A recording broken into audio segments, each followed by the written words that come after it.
வருஷந்தோறும் நம்ம பல பண்டிகைகளை கொண்டாடிட்டு இருக்கிறோம். பண்டிகை காலங்களில் நம்ம நண்பர்கள் உறவுகளோட ஒவ்வொரு பண்டிகையும் ரொம்ப மகிழ்ச்சியாகவே நம்ம கொண்டாடுவோம். ஆனால் இன்னும் சில மக்களுக்கு அந்த பண்டிகையை கொண்டாடுவது இன்னும் கனவாகவே இருக்குது. அப்படிப்பட்ட மக்களுடைய கனவை நினைவாய் மாற்றுவதற்கு இன்னைக்கு நம்ம ப்ராஜெக்ட் வளர்ச்சி இந்தியா மூலமாக நம்ம சிறுங்குட்டத்தில் இருக்கிற பழங்குடி மக்களோட இந்த தீப திருநாளை கொண்டாடுவதற்காக போயிருந்தோம். அங்கே இருக்கிற மக்கள் எல்லாருக்கும் புது துணி, ஸ்வீட்ஸ், அப்புறம் பட்டாசெல்லாம் கொடுத்து அவங்களோட கனவை நம்ம இன்னைக்கு நினைவாய் மாற்றிருக்கிறோம்.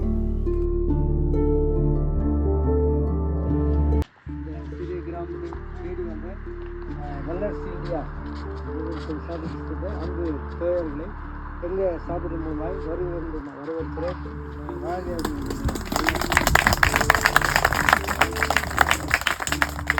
ஒரு சின்ன இடம் இப்போ நம்ம இருக்குல்ல, இந்த இடம் வந்து 5 லட்சம் தான். இந்த உலகத்தில் எங்கே போனாலும் இடம் வாங்கலாம், ஓகேவா?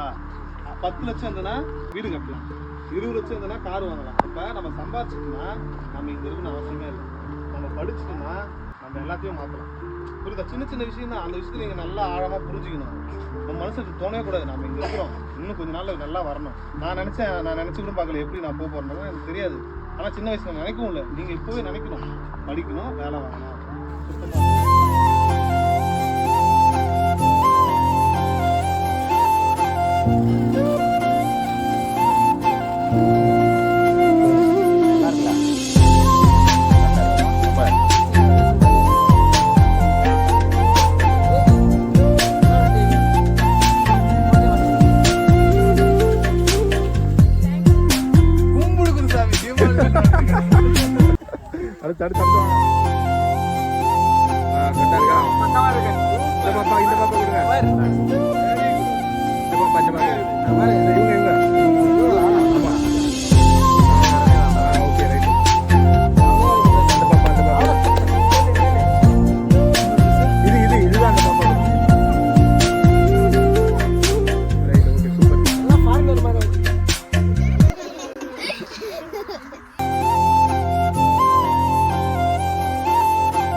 சந்தோஷமா இருந்தீங்களா எல்லாருக்கும் துணியெல்லாம் எல்லாருக்கும் பிடிச்சிருக்கா?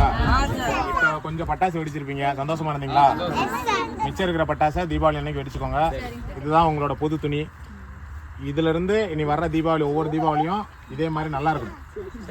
கவலைப்படாதீங்க, நாங்க இருக்கோம். அடுத்து உங்களுக்கு என்னென்ன தேவையோ என்னென்ன வேணும்ன்றதை நீங்க சொல்லுங்க. ஐயா மூலமா எங்களுக்கு தெரிய வரும்.